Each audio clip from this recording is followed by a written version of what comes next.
장기적으로 우리가 문제 유출이라는 그 유혹에 빠지는 이유는 기본적으로는 그 아래에 뭐가 있냐면 우리가 노력에 대한 불신이 있는 거예요. 그래서 내가 노력을 아무리 해도 안 되니까 단기적인 어떤 이런 매직 필, 마법 같은 어떤 알약을 이제 추구하는 건데, 이런 경우에는 우리가 어떻게 보면 이미 타인을 나는 압도할 수 없다라고 인정해버리는 어떤 패배물의 결과인데, 다양한 문제들이 있는 것 같아요. 문제 유출에 관해서.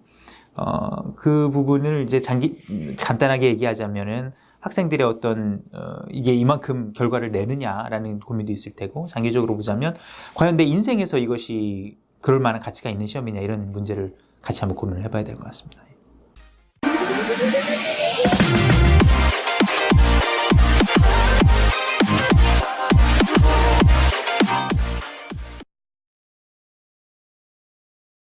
선생님 안녕하세요. 예, 안녕하세요. 네.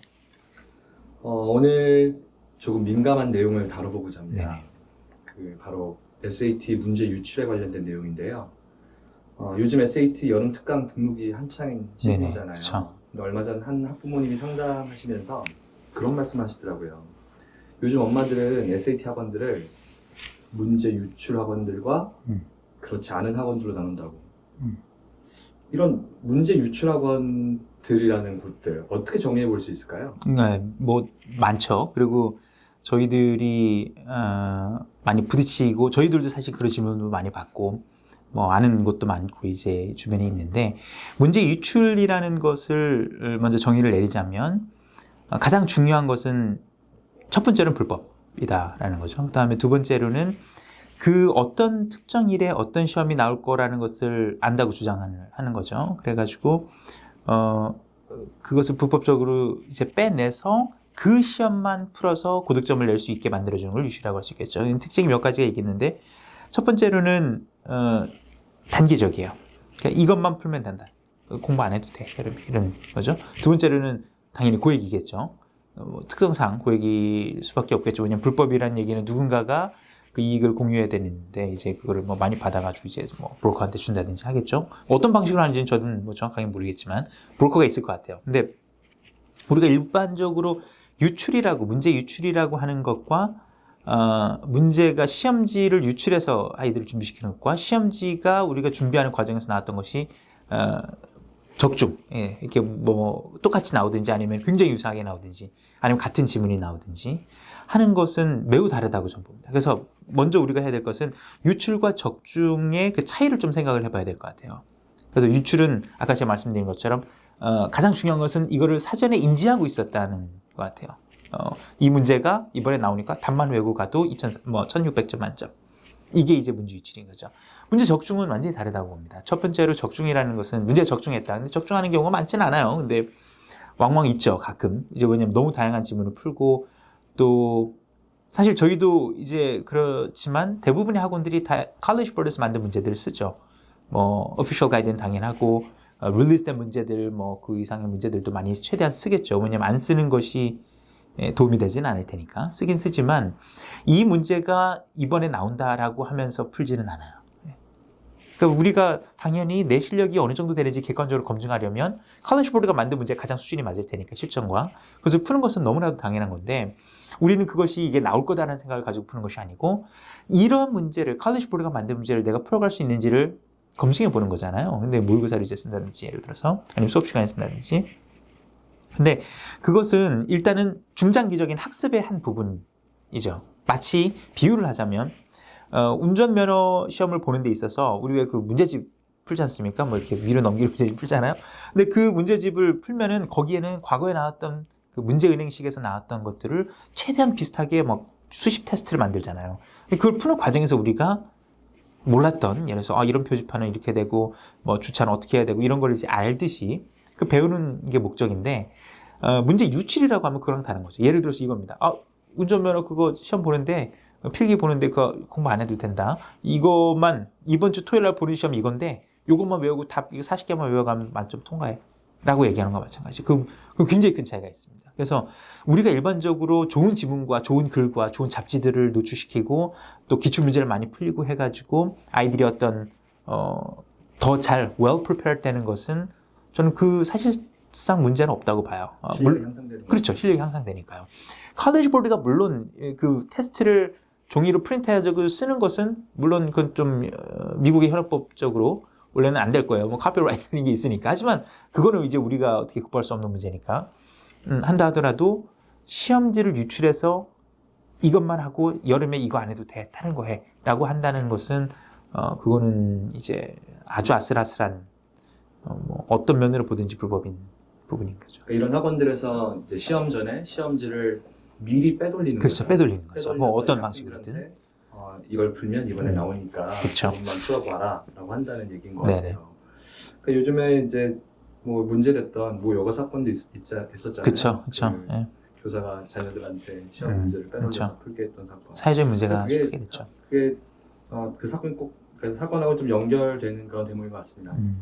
그리고 제가 한 가지 좀 말씀을 드려야 되는 것이 지금 굉장히 그 여고 사건 좀 다 아실 거예요 아마. 근데 제가 뭐 구체적으로 누구 어느 학교인지는 말씀을 드리지 않겠지만 거기에서 가장 문제가 됐던 것은 SAT도 마찬가지. 우리가 만약에 SAT가 됐던 뭐 SAT 수가 됐던 AP가 됐던 유출을 해가지고 내가 만점 맞는 게 누구에게 피해를 주느냐. 어차피 만점 이런 뭐 상대평가가 아니고 절대평가니까 다 뭐 맞는다 뭐 이렇게 주장할 수도 있어요. 그런데 그건 사실이 아니죠. 왜 그러냐면 이게 제가 갑자기 지금 원장님께서 말씀하시는 것 때문에 생각이 났는데 마이클 샌델 교수의 그 정의란 무엇인가? 저스티스라는 책에 보면 가장 우리가 사회를 너무 거대 담론인가? 사회를 이제 해악을 끼치는 것 중에 하나가 형평성, 공정성에 대한 그것을 훼손하는 거거든요. 그러니까 이것은 모든 사람이 피해자가 되는 거예요. 그래서 우리가 이것을 결코 가볍게 여기면 안 된다고 저는 봅니다. 예.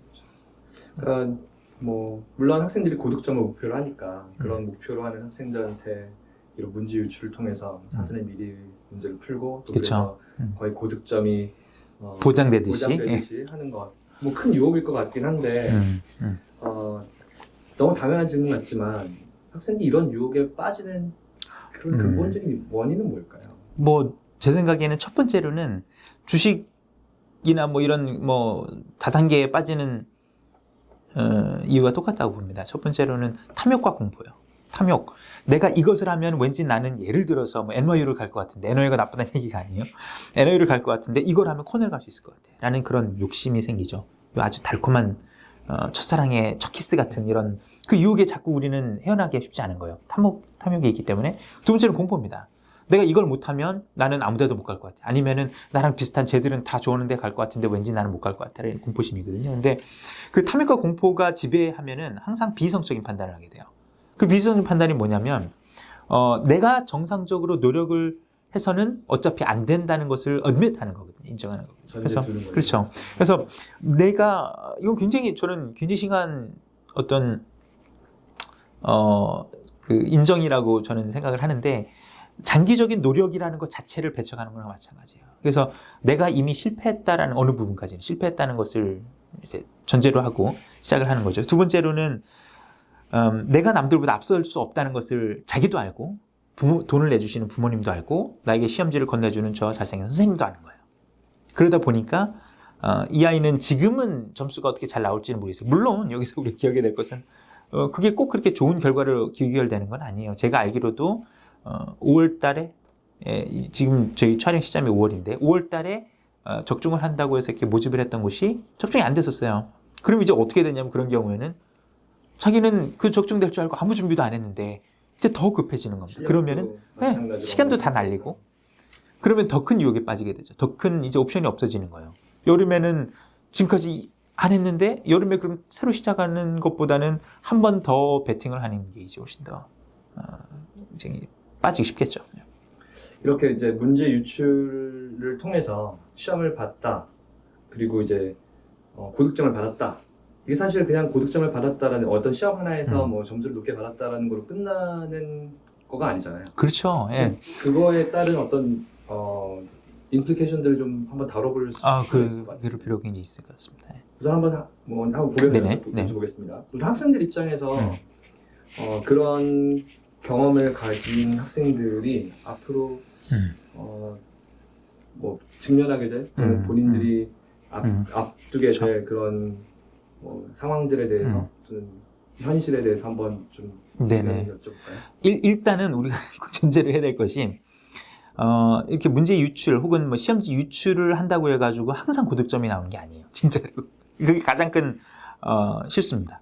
그래서 진짜 1600점 만점에 1600점이 다 나오는 경우도 아니고 심지어는 왜 더 잘 아시겠지만 풀었던 지난주에 모의고사 풀었던 거를 다음 주에 풀려도 애들이 다 모의고사 고를 하고 정답이 뭔지 다 알아도 만점 못 맞아요. 네. 그러니까 그거는 아이들이 진짜 확신하고 이 답을 딸딸딸 외울 정도로 풀어보는 경우에도 만점이 안 나올 확률이 큰데 저는 당연하게 학생들이 생각해야 될 것은 첫 번째로 이게 그럴 만한 가치가 있느냐, 효용 가치가 있느냐 이걸 생각을 해봐야 될 것 같아요. 무슨 얘기냐면 그 엄청난 시간과 뭐 시간은 아니겠죠. 뭐 시간이라기보다는 돈에 가깝겠죠. 그 돈을 투자하고 나의 자존심을 투자해가지고 할 만큼의 효과가 있느냐. 예를 들어서 SAT를 한 1100점 맞을 아이가 1580점 맞았다. 뭐 그럴 경우는 없을 것 같아요. 유출한다 하더라도. 근데 그런다 하면 글쎄요. 그럴 만한 가치가 있을까? 뭐 그 정도 큰 차이면은 그리고 SAT 딱 한 번 봐가지고 1580점 나왔다. 라고 하면은 그게 자기 점수로 인식될 수는 있을 거예요. 적어도 타인에 의해서는. 그거에 또 다른 문제점들이 말씀을 좀 드릴게요. 근데 1400점 정도 맞는 아이가 1580점이 나오는 것을 위해서 몇 천만을 투자해가지고 문제 유출을 한다라고 한다면 저는 그럴 가치가 없다고 봐요. 왜냐하면 그 학생이 정상적으로 해서도 그 점수는 충분히 낼 수 있다고 저는 분명히 자신 있게 말씀드릴 수 있기 때문에 일단은 그렇게 cost effective하지 않아요. 학생들이 생각을 해야 될 게. 그래서 아이들은 쉽고 빠른 것을 늘 원하겠죠, 당연히. 내 친구가 쟤는 뭐 1520이고 쟤는 뭐 1540이고 나는 1400이네. 그러면 당연히 어떻게 해서라도 그 100점이나 120점을 메꾸고 싶겠죠. 근데 메꾼다 한들 그게 어떤 의미가 있는지는 잘 모르겠습니다. 두 번째로 저는 이 부분을 학생들한테 가장 얘기해 주고 싶은데 만약에 그렇게 해서 1600점이 맞았다고 쳐요. 그리고 somehow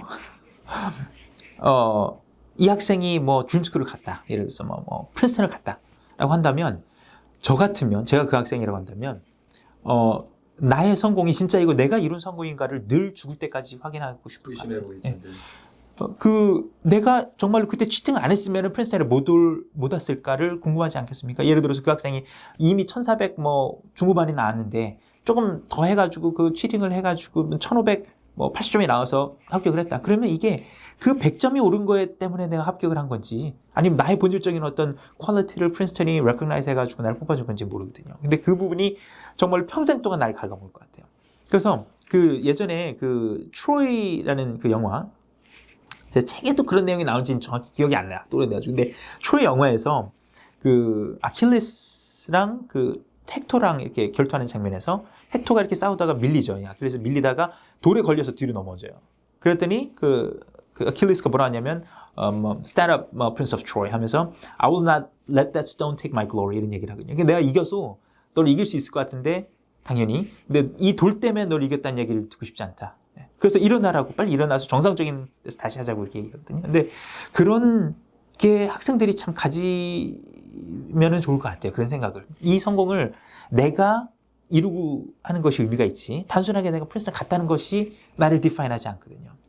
나의 어떤 점수가 나를 메이크오버 해주느냐.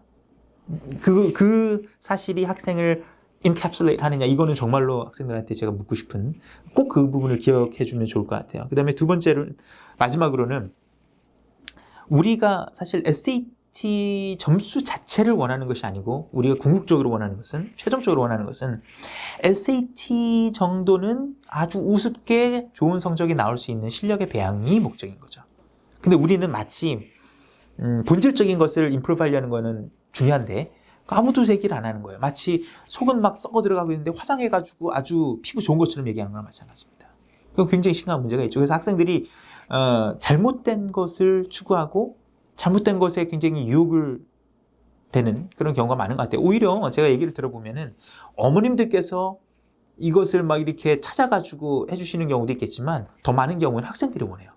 학생들이 나 이번 여름방학 때 SAT 힘들게 공부하기 싫은데 누구누구는 이렇게 해서 점수 쟀는데 나는 그냥 한 방에 해가지고 1590이나 1600점 만점 맞으면은 그 정도 급으로 올라가는 거 아닌가 이렇게 생각을 하는 거죠. 그 유혹이 학생들한테 분명히 있다는 얘기입니다. 마치 SAT가 이 입시에 있어서 모든 것이냐 아, 생각하는 그런 네, 경향이 성격을 있죠. 좀 굉장히 있죠. 장가를 해야 될 필요가 있겠네요. 이건 약간 좀 다른 얘기긴 한데 또 그 문제 유출하는 학원들 통해서 만점을 못 받는 이유 중에 하나가 그 사람들도 정답이 없다는 거예요. 그리고 그 학원들의 원장님들이 그 문제를 푸는데 예. 결국 오답을 알려주는 틀린, 거죠. 예. 그리고 그 답 외워서 가서 똑같이 만점이 아닌 예. 그 원장님들의 실력대로 예, 푼 점수가 나오는, 시험 점수를 예. 받아오는 것 같다는 생각도 좀 듭니다. 아, 참, 그거 안타깝네요.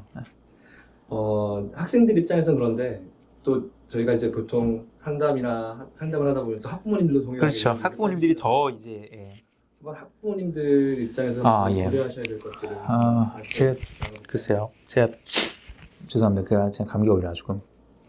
학부모님들께는 드리고 싶은 말씀은 우리가 어렸을 때 이제 기를 때는 뭐, 너 엄마한테도 누구한테도 거짓말하면 안 돼. 아니면은 뭐, 정직히 한 게 굉장히 중요한 거다. 이렇게 이제 하죠. 아니면 뭐, 예를 들어서 뭐, 무당이들 하면 안 돼. 근데 마치 어느 순간인가 중요한 그 결정을 해야 되는 순간이 오니까 야, 너 그 거짓말 좀 해도 돼.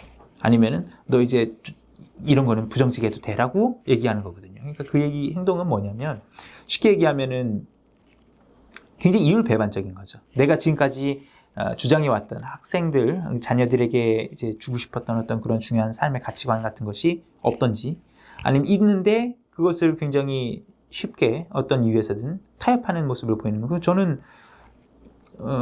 그 모습은 굉장히 부모로서 실망스러운 모습이 아닐까 생각을 합니다. 왜 제가 예전에 이런 얘기를 들은 적이 있어요. 아이들을 유치원을 보내면 유치원에서는 길 건널 때 손 들고 다녀야 되고 뭐 빨간불일 때는 건너면 안 된다는 걸 가르쳐 놓으면은 엄마 아빠들이 야야 빨리 지금 뛰어 하고서 같이 뛰면서 그걸 다 이제 흐트러뜨려 놓는다고 이런 얘기를 우스갯소리를 들은 적이 있는데 진짜 똑같은 것 같아요. 이게 굉장히 큰 어떤 이런 가치 배반적인 이런 행동들을 아이들한테 어떤 사유든지 아이들이 원하든 뭐 필요하다고 느끼건 아니면 굉장히 뭐 문제 유출해 주는데 너무 저렴해 라고 하던 이유든 어떤 이유에서든지 그런 행동들을 한다는 것이 굉장히 좀 안타깝고 두 번째로는 이게 이제 가장 큰 저는 메시지라고 봐요. 부모님들께서 이렇게 학생들에게 SAT라는 사실 SAT는 그렇게 인생에서 중요한 시험은 아니죠. 딱 뭐 대학교 갈 때까지만 보는 그런 시험인데 그렇게 중요한 시험은 아니지만 그러한 어떤 단계에서 이렇게 편법적인 혹은 불법적인 이런 것을 하는 것을 소개해 준다는 것은 혹은 이렇게 어레인지 해 주신다는 것은 더 큰 실패를 위해서 아이들을 서서히 준비시켜가는 것과 마찬가지라고 봅니다. 근데 이게 어느 정도 심각한지 대부분의 어머니들 모르시는 것 같아요. 일단은 지금 해서 어디 저기 원하는 뭐 예일에 들어가면은 그다음부터 자기 알아서 하겠지. 절대 자기가 알아서 못합니다. 오히려 반대예요. 그래서 제가 뭐 구체적으로 이 학교를 뭐 알려드릴까 이렇게 고민을 많이 했었는데 일단 말씀드리면 아이비리그에 있는 정말 탑 스쿨에 있는 한국에서 탑 자사고를 나오고 아이비리그에 있는 탑 학교를 갔는데 굉장히 극단적인 선택을 했어요. 그 학생이. 근데 그 이유는 플레이저리즘이었다고 저는 들었습니다. 그 친구를 가르친 선생님한테. 근데 그게 그 학생이 처음 가서 처음부터 나는 지금까지 한 번도 이런 적 없지만 프린스턴 왔으니까 이건 너무 어려우니까 플레이저라이즈 해야지 표절을 해야지 라고 생각하지 않았을 거예요. 분명히 그 전에도 작은 플레이저리즘들이 조금씩 있었을 테고 예를 들어서 제 생각에는 학교에서 뭐 숙제를 해야 되거나 과제를 해야 되면은 그것도 그럴 기회가 유혹이 분명히 있었을 거예요. 그런데 그렇게 하다 보니까 거기서 이제 그거 말고 안 하는 정상적으로 하는 능력이 배양이 안 된 거예요. 그래서 프린스턴에 가서도 약간 이제 여기저기서 도움을 받았는데 그것이 걸려가지고 그 학생 극단적인 선택을 할 수밖에 없었어요. 근데 그게 우리가 처음부터 올바른 그 방향을 통해 가지고 올바르게 할 수 있는 능력을 그래서 SAT는 제가 아까 말씀드린 것처럼 어려운 시험이 아니에요. 사실은 그렇게 어려운 시험이 절대 아닙니다. 아이들이 정상적으로 배양이 됐다면 실력이 그냥 일반적인 정도 한국 학생들 브라이트하니까 조금만 올바른 방향으로 노출만 시켰어도 그렇게 어렵지 않거든요. 어느 정도 다 하고 조금 준비하면 굉장히 잘할 시험인데 그런 유혹에 빠지게 되는 것 같아요. 그리고 불과 작년에도 한국에서 외국인 고등학교를 졸업하고 미국의 그 서부의 이제 최고 명문이라는 S대학을 갔는데 그 학생은 극단적인 자살을 했지만 그런 경우를 유출해 보면은 뭐 여러 가지가 있을 수 있겠지만 가장 큰 것은 아이가 준비가 전혀 안 된 상태에서 좋은 대학을 일단 어떻게 해서든지 갔다. 뭐 유출을 통해서 갔던 뭐 가짜로 뭐 어떤 경력을 만들어서 갔던 아니면 있지 않는 대회를 뭐 나와서 대상을 탔다고 해서 갔던 가서의 문제가 가기 전의 문제보다 훨씬 더 크다는 거죠. 근데 그 문제는 단순하게 하나의 큰 실망이나 뭐 A를 못 맞고 뭐 C를 맞는 것 정도가 아니고 그런 극단적인 선택이라든지 이렇게 되는 겁니다. 만약에 대학에서 괜찮았으면 들키지 않았다면 언제 들키느냐? 더 큰 문제에서 들키는 거예요. 예를 들어 가지고 취직을 했는데 아니면 창업을 했는데 거기서 부정직하게 이렇게 뭐 만들어나든지 아니면 거기서 플레이저라이즈 했다면 그때는 잘리는 거죠. 그럼 인생이 그냥 끝나는 겁니다. 그 생각을 이렇게 우리가 굉장히 가볍게 하는 것 같아요. 그래서 지금의 여기에서만 한 번만 이렇게 뭐 도움을 받자라는 것은 제 생각엔 거의 존재하지 않는 것 같아요. 한 번을 도움받는 것은 없고 한 번 도움받으면은 그 방법 말고는 학생이 터져갈 기회가 없는 겁니다.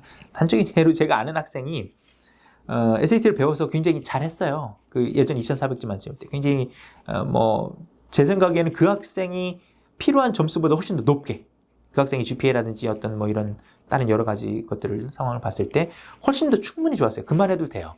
근데 그 친구가 끝내 이제 그런 서비스를 해주는 데를 가서 몇 억 단위의 그 서비스를 받았는데 2,400점 만점에 2,400점을 맞긴 했어요. 네. 굉장히 큰 금액을 내고 그래서 간 데가 어디냐? NYU 스턴을 갔어요. 근데 제 생각엔 그 학생은 NYU 스턴을 그냥 원래 갔을래요. 제 생각에는 충분히.